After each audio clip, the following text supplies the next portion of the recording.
साथियों नमस्कार। मैं हूं राजीव कुमार। आज बात करेंगे मोदी जी की। जो लोग कहते हैं कि मोदी जी का विरोध करना देश का विरोध है, तो आज मोदी जी ने ऐसे कहने वाले लोगों के मुंह पे झन्नाटेदार तमाचा मारा है। मोदी जी ने कहा है कि हम तो फकीर हैं। तो साथियों यहाँ पे समझने की बात है, मोदी जी फकीर हैं तो ये देश भी क्या फकीर है? ये देश क्या गरीब है? हैं? उन लोगों के मुंह पे तमाचा है जो लोग कहते हैं मोदी जी का विरोध देश का विरोध है। जो मोदी जी का विरोध है, तो जो मोदी जी कह रहे हैं तो क्या वो भी सत्य है क्या? साथियों समझना है और इसको समझकर आगे बढ़ना है। साथियों ये मोदी जी गरीब नहीं है, मोदी जी गरीब नहीं है, लेकिन ये देश को गरीब कर रहे हैं। ये उनके मुंह से फकीर निकला है, वो खुद के लिए नहीं निकला है, ये देश के लिए लिख रहा है कि देश को फकीर बना के ही छोड़ेंगे, कुछ भी हो जाए, हर हाल में हर चीज़ बेच देना है, ताकि सुधरने के लिए कई प्रधानमंत्री आ जाएं।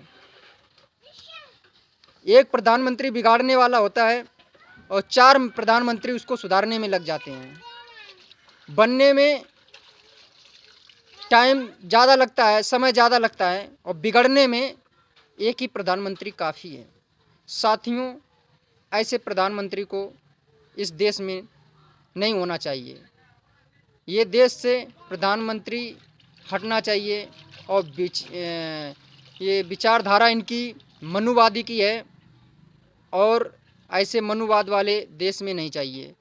जो पहले कहते थे नीचे तबके के लोग पढ़ नहीं सकते और महिलाएं को शिक्षा का ज्ञान नहीं देना चाहिए, ऐसे लोग जो केरला में कहते हैं बीजेपी वाले कि यहाँ पे ज़्यादा पढ़े लिखे लोग हैं इसलिए बीजेपी पीछे है, यहाँ पे बढ़ नहीं पा रही, इसलिए सत्ता में नहीं आ रही। तो ऐसे मानसिकता वाले विचारधारा के लोगों को सरकार में नहीं आने देना है। जो लोग कहते हैं बीजेपी में जो पीएम हैं, ये प्रधानमंत्री नरेंद्र मोदी का विरोध करना देश का विरोध है। ऐसे साथियों इन लोगों के लिए कहना है, अब आप लोगों को जवाब देना है कि जो पीएम कह रहे हैं कि हम फकीर हैं, तो जब पीएम फकीर हैं, पीएम का विरोध करना देश का विरोध है, तो पीएम खुद को फकीर कह रहे हैं, तो इसका मतलब है कि देश फकीर है। जब देश का विरोध पीएम का विरोध करना, मोदी का विरोध करना देश का विरोध कहलाता है, तो देश को फकीर कहना, पीएम को मोदी को फकीर कहना देश भी फकीर कहलाता है। साथियों पीएम ने खुद ऐसे लोगों के मुंह पे झन्नाटेदार तमाचा मारा है। साथियों इसको समझना है और ये फकीर तो नहीं है, लेकिन देश को ज़रूर फकीर कर देना चाहते हैं। और साथियों इसको शेयर अच्छा लगे तो लाइक करें, शेयर करें और कमेंट करें। अच्छा लगे तो कमेंट करना, बुरा लगे तो कमेंट करना, लेकिन कमेंट करना ज़रूर, ताकि हमारा उत्साह बढ़ सके। हमारा वीडियो लोग किस नज़र से देखते हैं और हमको भी उत्साह बढ़े, उसी प्रकार से हम वैसी बातों को ढूंढ ढूंढ कर लाएंगे और वीडियो उसी पे रखेंगे, उसी पे बात रखेंगे और साथियों उसी प्रकार से ढूंढेंगे और देश के हित में ढूंढेंगे। और ये बात वेवाक की तरह कहता हूँ मैं, और देश के लिए कहता हूँ मैं। देश की सेवा करना, देश के विषय में बात रखना सबसे बड़ी देशभक्ति है। जो साथियों अपने कमाई के चक्कर में वीडियो बनाते हैं, जो कमाई के लालच में अपने आप को बचने के चक्कर में बनाते हैं साथियों, तो हम डरते नहीं हैं, क्योंकि इस देश में बहुत से लोगों ने कुर्बानियाँ दी हैं। कुर्बानी देने वालों का ही इतिहास रचा गया है। जो कुर्बानी देता नहीं है उसका इतिहास कभी लिखा नहीं जाता। साथियों, सब मिल कर के इतिहास रचना है। और पहले ईस्ट इंडिया कंपनी आई थी तो अंग्रेज आए थे साथियों।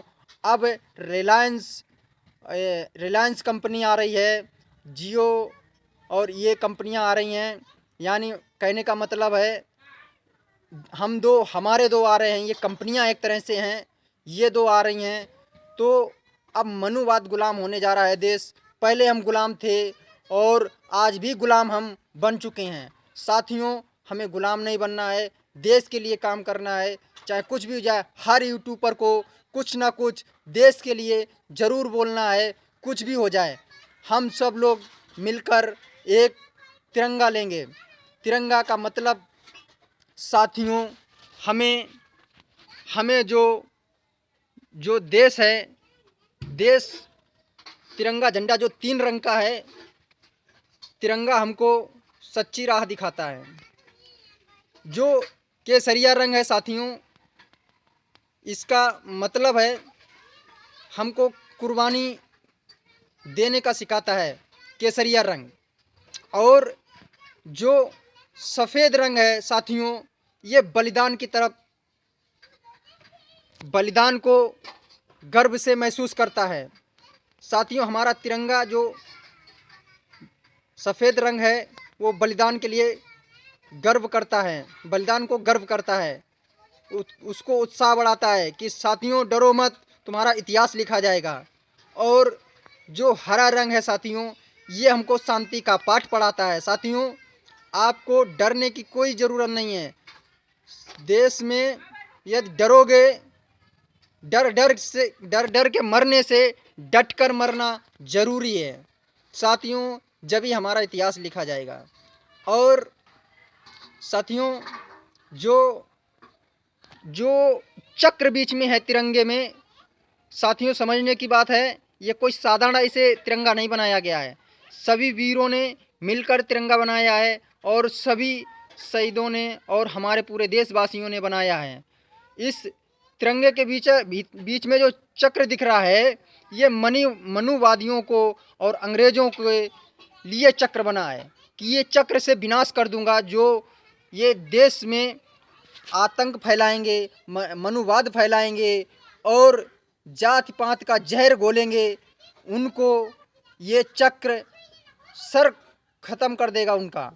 जो जाति धर्म पर भेदभाव करके सत्ता हासिल करते हैं और बाद में उनको ज़मीन पर मरने की तरह छोड़ दिया जाता है।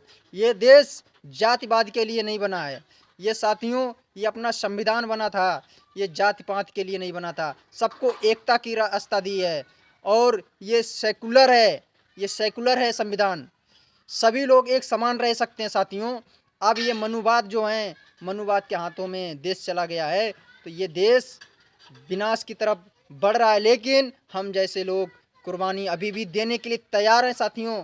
डरना नहीं, कुछ भी हो जाए। हर यूट्यूबर को ऐसे वीडियो रखना है ताकि एक दूसरे लोगों का उत्साह बढ़ सके। साथियों, डरना नहीं, आगे बढ़ते रहना। भले ये नहीं सोचना कि हमारे सदस्य कम हैं, हमारे हमारी हमारे व्यूज कम देखे जाते, इस बात पर नहीं है। बात इस बात पर है साथियों, कम से कम 2 लोगों को तो जगाएंगे। डरने की क्या ज़रूरत है कि नहीं हमारा कोई देखेगा नहीं। अरे देखेगा नहीं, ये मत सोचो कि हमें बड़ी मीडिया बनना है। हमें बड़ी मीडिया नहीं बनना है साथियों। बड़ी मीडिया तो मनुवादियों की है। हम अपने छोटी मीडिया से ही स्टार्ट करेंगे। 2 से 4, 4 से 6, 6 से 10 ऐसे बढ़ते जाएंगे साथियों। तुम्हारा हम देखेंगे वीडियो, हम तुम्हारा देखेंगे वीडियो, और तुम्हारी बात को हम जानेंगे, हमारी बात को आप जानेंगे।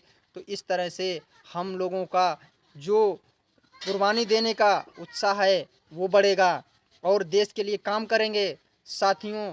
पहले आप लोगों ने देखा होगा अंग्रेज कितना भयावह थे, और आप उन जैसे लोग, हमारे बाबा साहेब, हमारे शहीद भगत सिंह बलिदान हुए, सभी लोग, अनेकों देशभक्त बलिदान हुए।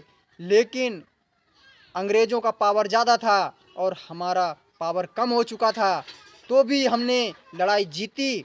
साथियों, आज भी वही वक्त आ चुका है और इनका पावर बढ़ चुका है, लेकिन हम जैसे लोगों का पावर कम हो चुका है। लेकिन हम जैसे लोगों को पावर अब बुलंद करना है।